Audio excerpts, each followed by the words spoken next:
BCom third year के प्यारे विद्यार्थियों, आपके बीकॉम थर्ड ईयर में ABSC first paper auditing and management accountancy है।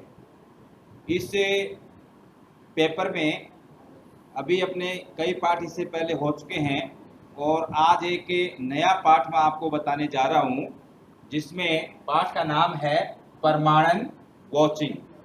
प्रमाणन वॉचिंग। अब ऑडिटिंग का जो कार्य है, अंकेक्षण का जो कार्य है, उसमें प्रमाणन एक बहुत ही महत्वपूर्ण शुरुआत का कार्य है, जिसके ऊपर सारा ऑडिटिंग का कार्य निर्भर है। जैसे किसी मकान के लिए नींव होती है, इसी तरह से ऑडिट के अंकेक्षण के कार्य के अंदर सबसे पहला काम आपका प्रमाणन वॉचिंग का है। अब बात ये आती है कि प्रमाणन किसे कहते हैं, what is meant by watching. देखो विद्यार्थियों, आपने किसी संस्था में अगर आप गए हो और आपने सुना है कि भाई इस फला फला इंस्टीट्यूट के अंदर ऑडिट का कार्य चल रहा है, या आपके भाई बहन को सुना होगा आपने कि वो सीए का कोर्स कर रहे हैं, ऑडिट पे जा रहे हैं, और आपने वहाँ क्या देखा कि जो आप अंकेक्षक का जो स्टाफ है या जो सीए का कोर्स करने जा रहा है, उसको आपने देखा कि एक मोटी सी फाइल उसके हाथ में होती है और उसमें डॉक्यूमेंट्स होते हैं, वॉचर्स, बिल, बीजक, प्राप्तियां, भुगतानों के प्रपत्र होते हैं, और उन प्रपत्रों की सहायता से वो लेखा पुस्तकों में प्रविष्टियों को चेक करता है, देखता है कि भाई ये जो प्रपत्र है, वोचर्स है, इसकी एंट्री खाता बही में कर दी गई है या नहीं कर दी गई है। तो ये चेक करना, ये प्रमाणन है, दिस इज वॉचिंग। भाई जो खाता पुस्तकों में लेन देन हो रहा है, जो अकाउंटिंग एंट्री की गई हैं, वो किस आधार पर की गई हैं, उसके सपोर्ट में वोचर है या नहीं, बीजक या प्रपत्र है या नहीं उसके सपोर्ट में, उस एंट्री के।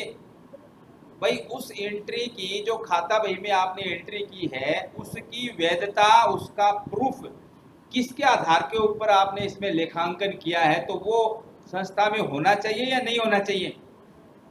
तो अपन ये कह सकते हैं कि प्रमाणन एक प्रकार से जो खाता बही में एंट्री की गई है उसका एक प्रूफ है, ऑथेंटिकेशन, ये प्रमाणन है।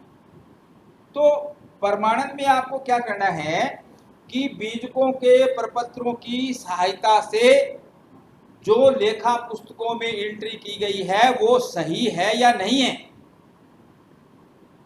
या कोई प्रमाण पत्र, कोई ऐसा प्रपत्र छूट तो नहीं गया है, कोई बिल ऐसा कि जो फाइल में है और लेखा पुस्तकों में लिखा ही नहीं किया गया, या लेखा पुस्तकों में उस व्यवहार की प्रवृत्ति कर दी गई है और उसका सपोर्टिंग गोचर फाइल में ही नहीं है। तो आपका जो लेखांकन का कार्य है, जो ऑडिट का कार्य है, वो इस चीज को पकड़ेगा कि भी खाता बही में वोचर है, एंट्री नहीं की गई है, या एंट्री है या वोचर नहीं किया, वोचर प्रमाण पत्र नहीं मिला है। और फिर आपको जो वॉचिंग का जो कार्य करना है, उसमें आपको केवल यही नहीं देखना है कि जो वोचर है उससे एंट्री हो गई है, ये नहीं, ये भी देखना है कि वोचर जो है वो अधिकृत है या नहीं, जो ऑथराइज्ड व्यक्ति है उसके द्वारा पास किया हुआ है या नहीं, विधिवत कोई प्रोसेस से कोई कार्य, कोई परचेजिंग की गई है या नहीं की गई है, जो ऑथराइज्ड पर्सन है वो से उसके सिग्नेचर है या नहीं, उन्होंने उसको पास किया है या नहीं किया है, सारे डॉक्यूमेंट्स उस वोचर के साथ लगे हुए होने चाहिए। जैसे आप कई बार संस्था में परचेजिंग करते हो तो आपको टेंडर प्रक्रिया अपनानी पड़ती है, तो टेंडर प्रक्रिया का प्रोसेस है, परचेज कमेटी इन्वॉल्व रहती है, टेंडर प्रक्रिया के अंदर अखबार में विज्ञापन देने पड़ते हैं और टेंडर आमंत्रित किए जाते हैं, परचेज कमेटी के सामने वो खोले जाते हैं, तो फिर स्टेटमेंट बनाया जाता है। वो उस परचेज बीजक के साथ वो प्रोसेसिंग के डॉक्यूमेंट लगे हुए हैं या नहीं लगे हुए, और फिर जो संस्था का प्रधान है, बिजनेस ऑर्गेनाइजेशन का ऑथराइज्ड पर्सन है, जिसके जो उस ट्रांजैक्शन को वैध घोषित करेगा विधिवत, उसके सिग्नेचर है या नहीं। फिर उस वोचर से आपने लेखा पुस्तकों में जो एंट्री की है वो सही अमाउंट लिखा है या नहीं लिखा है, ये भी आपको चेक करना। और फिर कोई भी बिक्री की गई है या कोई भी सामान खरीदा गया है, तो आपको ये देखना है कि जिस वित्त वर्ष की फाइनेंशियल ईयर की आप ऑडिट कर रहे हो उस समय अवधि का है या नहीं। कहीं ऐसा तो नहीं है कि पुराना बीजक जो है उसकी एंट्री इस फाइनेंशियल ईयर में आप ये दिखा रहे हैं और उसका मिलान करो, तो उसका ध्यान रखना कहीं पूर्व के वर्षों का पुराना वोचर न हो, प्रपत्र न हो। कहने का मतलब ये है कि प्रमाणन क्या है कि अंकेक्षण के अंदर सबसे पहली प्रथम सीढ़ी है अंकेक्षण का कार्य शुरू करने की। इसलिए देखो, आप बुक्स ऑफ अकाउंट्स की शुरुआत कहाँ से होती है? भाई, बुक्स ऑफ अकाउंट्स की जो शुरुआत है वो प्रारंभिक लेखों से होती है। प्रारंभिक जो खाता भैया हैं उनमें की जाती है। अब प्रारंभिक खाता भैयों में आपके क्या आता है? जर्नल आती है, लेजर आती है, कैश बुक आती है, purchase book, sales book, purchase return book, sales return book, bills payable, bills receivable, journal proper. ये क्या है? ये प्रारंभिक पुस्तकें हैं, खाता बही की प्रारंभिक पुस्तकें हैं। तो इनमें जो एंट्रियां की जाती हैं वो वोचर्स का मतलब समझते हो ना? बीजक, रसीदें। अगर किसी से माल खरीदते हो तो रसीद होती है, उसकी बिल होता है। अगर आप किसी को भुगतान करते हो तो उसका भी बिल होता है। किसी से आपने पेमेंट रिसीव किया है तो उसकी भी रिसिप्ट बुक होती है। रसीदें बुक, जो रिसिप्ट्स बुक आपने देखी होंगी संस्थाओं के अंदर, जब भी कोई पैसा किसी से प्राप्त किया जाता है तो उसको रिसिप्ट दी जाती है। और इसी तरह से पेमेंट जब किसी को करते हैं तो अगले की रिसिप्ट अपन लेके आते हैं। तो कहने का मतलब ये है कि वॉचिंग जो है वो लेखा बही में जो एंट्री शुरुआत में की जाती है उसका अंकेक्षण करना। अंकेक्षण करने का मतलब ये है इस बात का पता लगाना कि जो लेखा पुस्तकों में एंट्री की गई है वो वोचर्स के द्वारा समर्थित है, यानी उसका एंट्री का प्रमाण संस्था के पास है। और उस प्रमाण ही नहीं, उस वोचर्स में से जो लेजर पोस्टिंग की गई है या एंट्री की गई है खाता बही में, जो जर्नल एंट्री की गई है, उसमें जो अमाउंट लिखा गया है वो भी बिल्कुल सही है और जिस वित्तीय वर्ष का वो खर्चा दिखाया गया है, आय दिखाई गई है, उसी वित्तीय वर्ष से वो संबंधित है। अब कई लोग क्या है कि वॉचिंग और जो रूटीन चेक है उसको एक ही समझते हैं, जबकि दोनों में अंतर है। वॉचिंग का मतलब ये हुआ कि आपने जो बीजक हैं, जो प्रपत्र हैं, जो रसीदें हैं, उनके आधार पे एंट्री की है और उसके बाद उन खाता भैयों को जो जोड़ किया है वो जोड़ को आप अगले पन्ने पे ले गए हो, कोई टोटलिंग की है, तो इसमें अगर कोई जांच की जाती है वो आपकी रूटीन चेक है। तो वॉचिंग के अंतर्गत रूटीन चेक को भी सम्मिलित किया गया, इसको और थोड़ा विस्तृत रूप दिया गया है। तो प्रमाणन जो है वो क्या है? वॉचिंग, इसमें बिल्कुल ही सिंपल अर्थों में अगर आप समझो तो जो प्रारंभिक पुस्तकें हैं, खाता भैया हैं जो बिजनेस की, उनमें वोचर्स के आधार पर, प्रपत्रों के आधार पर जो एंट्री की है उसको चेक करना कि जो अमाउंट है बिल में वो और खाता बही में लिखा गया है वो बिल्कुल सेम है, बिल्कुल अलग नहीं लिखा गया है। और जो ट्रांजैक्शन वोचर में है, जो वोचर है वो जो सक्षम अधिकारी है उसके द्वारा पास किया हुआ भी है और वास्तविक है, या जो उसकी आप जांच करोगे डॉक्यूमेंट्स की। कई बार आपने देखा है कि फर्जी सिग्नेचर होते हैं, फर्जी बिल होते हैं, और जो क्रय की प्रक्रिया है वो सही नहीं अपनाई गई है, तो उसको भी आप चेक करोगे। अगर उसमें भी कोई आपको डाउट है तो उसके ऊपर भी आप ऑब्जेक्शन लगाओगे। तो अब वॉचिंग के बारे में कुछ विद्वानों ने इसके अलग अलग जो है इसकी परिभाषाएं दी गई हैं। तो देखिए, प्रमाणन क्या है। जब अंकेक्षक अपना कार्य आरंभ करता है तो सर्वप्रथम उसे प्रारंभिक लेखे की पुस्तकों की जांच करनी होती है, जो मैंने आपको अभी बताया, प्राइमरी बुक्स ऑफ अकाउंट्स, क्योंकि इनमें ही लेन देन को सर्वप्रथम दर्ज किया जाता है। प्रारंभिक लेखे की पुस्तकों की जांच करते समय यह देखना होता है कि इन पुस्तकों में किया हुआ प्रारंभिक लेखा सत्य है, उचित प्रमाणकों के आधार पर किया गया है तथा कोई भी प्रमाणक बिना प्रविष्टि के नहीं रह गया है। यही कार्य अंकेक्षण में प्रमाणन कहलाता है। यानी कि जो वोचर्स हैं, सारे वोचर्स की एंट्री कर दी गई है, कोई वोचर बचा नहीं है, या खाता बही में एंट्री की गई है लेकिन इसके सपोर्ट में वोचर नहीं है, तो इसका क्या है, ऑडिटर इस तरह की अगर कोई बात है तो उसमें नोट लगा देगा ऑडिटर अपने रिकॉर्ड के अंदर। वो उसको नोट अकाउंटेंट को क्लियर करने पड़ेंगे। उसको वोचर अगर नहीं मिलता है तो वोचर ढूंढना पड़ेगा, और अगर किसी वोचर की एंट्री नहीं की तो उसका भी नोट लग जाएगा कि वोचर है, इसकी खाता में भी एंट्री नहीं की है।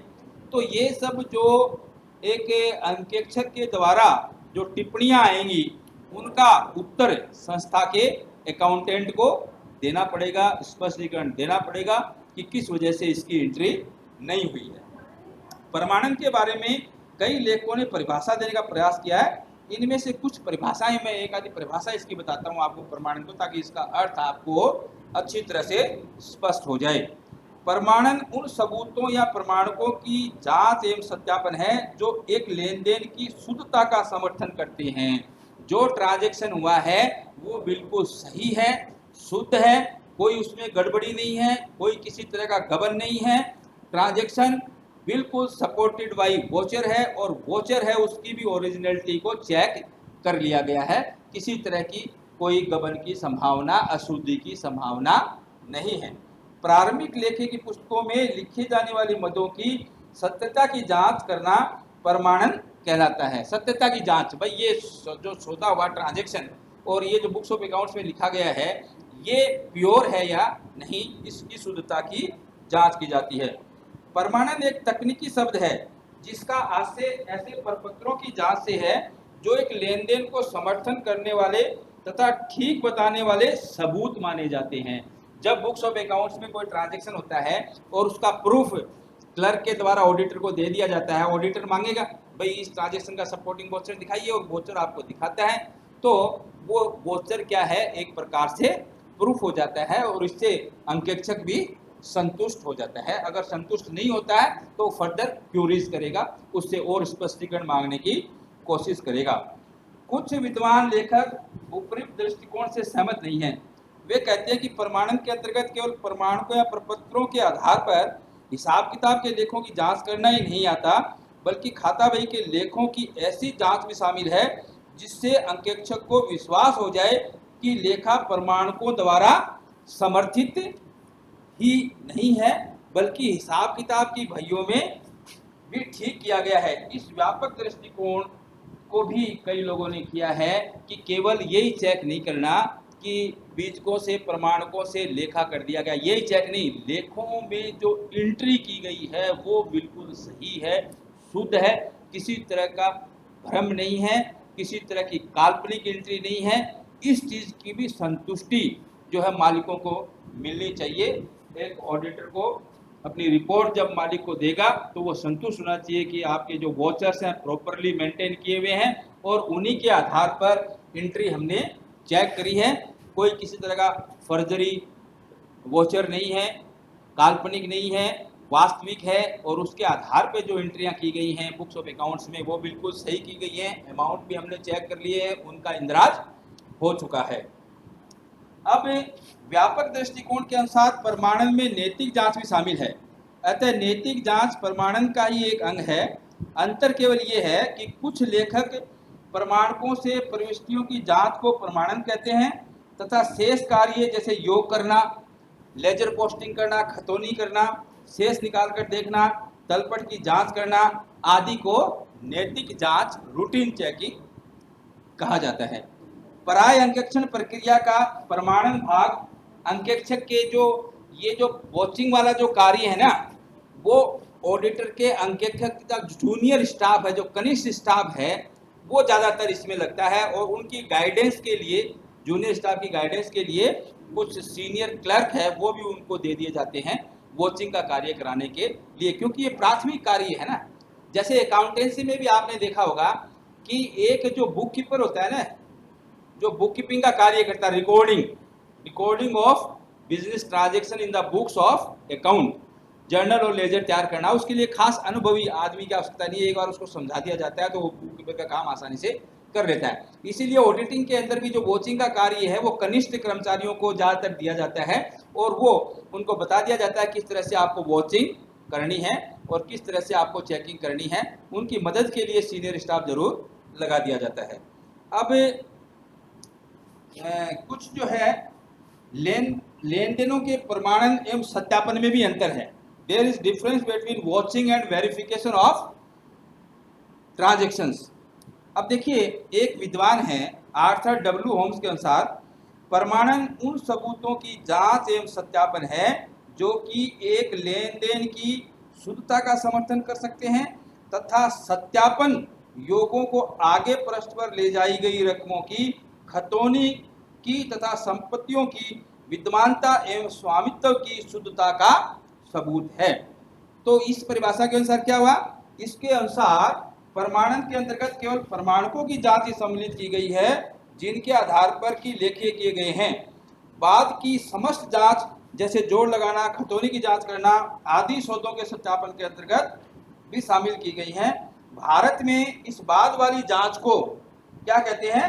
रूटीन चेकिंग, नैतिक जांच, जो पहले बताई, जो मैंने आपको पहले बताई रूटीन चेकिंग क्या होता है।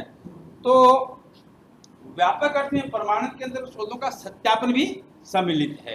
तो प्रमाणन एक बहुत ही विस्तृत शब्द है जिसको आपको अच्छी तरह से समझना है। अब क्या है, मैं आपको ये बताना चाहता हूँ कि प्रमाणन के बारे में मैंने आपको बताया, vouching, what is vouching, routine check भी बताया और क्या होती है ये आपके समझ में आ जाना चाहिए। अब वॉचिंग के क्या है कि कुछ उद्देश्य हैं, there are certain objects of vouching. कौन कौन से उद्देश्य हैं? पहला उद्देश्य ये है कि लेखों की शुद्धता एवं सत्यता प्रमाणित करना। जो बुक्स ऑफ अकाउंट्स में ट्रांजैक्शंस जो किए गए हैं वो बिल्कुल सत्य हैं और शुद्ध हैं, उनमें किसी तरह का अविश्वास नहीं होना चाहिए, क्योंकि वॉचिंग के आधार के ऊपर जो है ना लेखों को चेक किया गया है, बीजक के आधार पर, बिलों के आधार पर, प्राप्त रसीदियों के आधार पर, रिसीट बुक्स के आधार के ऊपर। तो इससे क्या होगा कि प्रमाणन का मुख्य उद्देश्य पुस्तकों के लेखों की शुद्धता एवं सत्यता प्रमाणित करना। प्रत्येक लेखे से संबंधित उचित प्रमाणक का होना लेखे की सत्यता, जेन्युइननेस का प्रमाण पत्र है। अगर कोई एंट्री की गई है, साहब इसका वोचर है, देख लीजिए आप, और ऑडिटर संतुष्ट है, इसके आधार के ऊपर ये एंट्री की गई है, तो ये चेकिंग हो जाती है। भाई जो अकाउंटेंट ने कार्य किया है उसकी ऑडिट चल रही है, तो ऑडिट है तो अकाउंटेंट से जितने वोचर्स प्रपत्र सब मांग लिए जाते हैं, सारी फाइलें, और उन फाइलों के वोचर्स के आधार के ऊपर बुक्स ऑफ अकाउंट्स के टोटल है और उनकी चेकिंग है, मिलान है, अमाउंट का मिलान है, उनकी ऑथेंटिसिटी, जो अधिकृत अधिकारी है उसके द्वारा वो सैंक्शनड है या नहीं, वोचर सैंक्शनड है या नहीं, और उसकी जो वोचर की प्रोसेस है तैयार करने की उसको फॉलो किया गया है या नहीं किया गया है। दूसरा उद्देश्य है व्यापार से संबंधित लेन देन के लेखों का ज्ञान।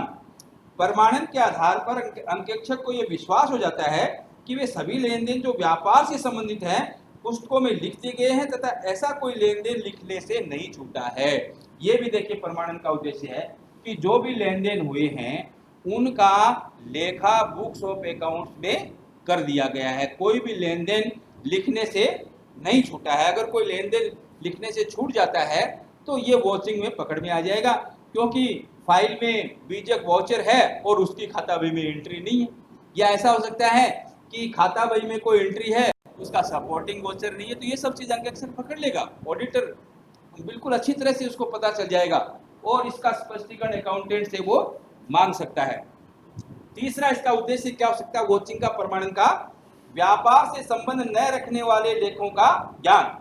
प्रमाणन का उद्देश्य यह भी होता है कि अंकेक्षक को पता चल जाए कि पुस्तकों में कोई ऐसा लेन देन नहीं लिखा गया है जो कि व्यापार से संबंध न रखता हो। देखो, उदाहरण के लिए यदि कोई प्रमाणक कंपनी के नाम का न होकर किसी संचालक के व्यक्तिगत नाम से है, तो यह अर्थ लगाया जा सकता है कि यह लेन देन संचालक के द्वारा व्यक्तिगत रूप से किया गया है और पुस्तकों में इसका लेखा नहीं होना चाहिए। डायरेक्टर के बेटे की शादी थी, शादी का खर्चे का वोचर था, उसको बुक्स ऑफ अकाउंट्स में दिखा दिया गया, बिजनेस के खर्चों को तो अलाउ नहीं होगा। अब किसी जो मैनेजर है उसके भतीजे की कोई पर्सनल खर्चा था, कोई सगाई का खर्चा था, उसको व्यापारिक खर्चा मान के बुक्स ऑफ अकाउंट में दिखा दिया गया व्यक्तिगत खर्चे को। तो इस तरह के ट्रांजैक्शंस जो है, जो व्यापार से संबंधित व्यवसाय से संबंधित खर्चा नहीं है और उसको व्यापार में दिखाया गया, तो वो इस तरह से पकड़ में आ जाएगा वॉचिंग के जरिए। उसका ज्ञान हो जाएगा वॉचिंग से कि ऐसा ट्रांजैक्शन व्यापार से संबंध न रखने वाला ट्रांजैक्शन उसकी बुक्स ऑफ अकाउंट में एंट्री कर दी गई है, जो कि गलत है। अच्छा, फिर उसके बाद इसका ऑब्जेक्ट वॉचिंग का प्रमाणन का ये भी हो सकता है कि लेखों का अधिकृत होना, ये देखना। उद्देश्य क्या है वॉचिंग का कि भाई लेखा अधिकृत था या नहीं। जो हायर ऑफिसर है, हायर अथॉरिटी है, जो इंचार्ज है, जो संस्था का मुखिया है, जिसको बीजक को वोचर्स को पास करने की काम दे रखा, उनको डेप्यूट कर रखा हो, खुद बॉस भी हो सकता है, किसी अन्य व्यक्ति को भी ये कार्य दे सकता है बीजक को पास करने का, ऑथराइज करने का उसको। तो ऐसे मामलों में क्या होगा, प्रमाणन का ये उद्देश्य भी है कि उससे अंकेक्षक को ये विश्वास हो जाता है कि समस्त लेखे पूर्ण रूप से अधिकृत हैं। अधिकृत का मतलब ऑथराइज्ड हैं। जो वोचर है उस पे बॉस के सिग्नेचर है, पासिंग अथॉरिटी के सिग्नेचर है, वो वैध है, बिल्कुल ओके है, शुद्ध है, उसमें किसी तरह की कोई गबन या अशुद्धि नहीं है। क्योंकि इसके लिए उचित तथा अधिकृत प्रमाण पत्र मौजूद है। जब तक प्रमाणक अधिकृत नहीं होगा, लेखे भी अधिकृत नहीं हो सकते। ऐसे वोचर की एंट्री कर दी गई है जो ऑथराइज्ड व्यक्ति था उसके द्वारा वो ट्रांजैक्शन, वो बिल पास ही नहीं है और उसको बुक्स ऑफ अकाउंट्स में लिख दिया गया। तो इस आधार के ऊपर अगर खाता बही में कोई एंट्री कर दी गई है तो उसका असर व्यापार के ऊपर उल्टा पड़ेगा। क्यों? क्योंकि जो प्रारंभिक पुस्तकें हैं, लेखा बही जो है, उन्हीं के आधार के ऊपर ट्रायल बैलेंस बनेगा, फिर आपका कल profit and loss account, final accounts बनेंगे, trading account, profit loss account, balance sheet बनेगी। तो जो लाभ हानि खाता बनेगा वो व्यापार के सही लाभ या हानि का प्रतिनिधित्व नहीं करेगा। और जो बैलेंस शीट इस आधार के ऊपर बन जाएगी तो वो भी क्या है, व्यापार की सही आर्थिक स्थिति को नहीं दिखाएगी, क्योंकि उसमें बहुत सी चीज़ों ऐसी हैं जो गलत थी, जो ऑथराइज नहीं थी, और ऐसे ट्रांजैक्शंस का भी लेखा कर दिया गया है, तो इसका नेगेटिव असर पड़ेगा। तो बच्चों, आज ये वॉचिंग के बारे में मैंने आपको बताया है। वॉचिंग प्रमाणन क्या होता है, तो ये आपको समझ में आ जाना चाहिए कि जो बिल हैं, जो प्राप्ति रसीद हैं, बीजक हैं, प्रपत्र हैं, उनके आधार पे खाता बही में एंट्री करना और वो एंट्री सही की गई है या नहीं की गई है इसकी जांच करना, और जो प्रपत्र है वो भी खुद अपने आप में ऑथेंटिक है या नहीं है, और जो खाता बहियों के अंदर एंट्री करने के बाद जो आपके शेष आगे ले जाए गए हैं या आगे जो कार्रवाई की गई है, टोटल मारा गया है, वो सही है या नहीं है, इन सब चीज़ों की जांच प्रमाणन कहलाती है। तो आज के लेक्चर में बच्चों इतना ही है। आपके ये समझ में आ जाना चाहिए कि प्रमाणन किसे कहते हैं और प्रमाणन के कौन कौन से उद्देश्य हैं। Thank you very much for listening this lecture on watching.